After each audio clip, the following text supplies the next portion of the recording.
నీ జీవితంలో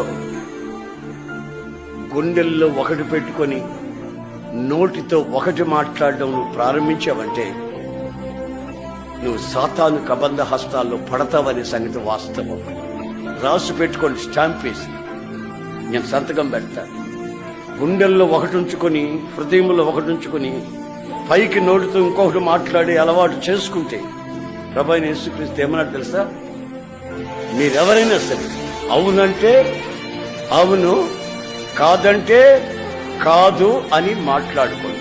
వాటికి మించినవి ఏమైనా ఉంటే అవన్నీ సాతాను నుండి పుట్టాయి. సాతాను నుండి పుట్టాయి. రక్షించబడ్డాము, వస్తున్నాం, మందిరానికి వస్తున్నాం, బైబిల్ కూడా చదివాము, మాకు బ్యాడ్జీలు కూడా ఇచ్చారు, పెన్లు కూడా ఇచ్చేశారు, అమ్మ ఇంకేముంది మా పరిస్థితి అని మీరు అనుకుంటున్నారేమో. కానీ లోపల ఒకటి బయటకు ఒకటి.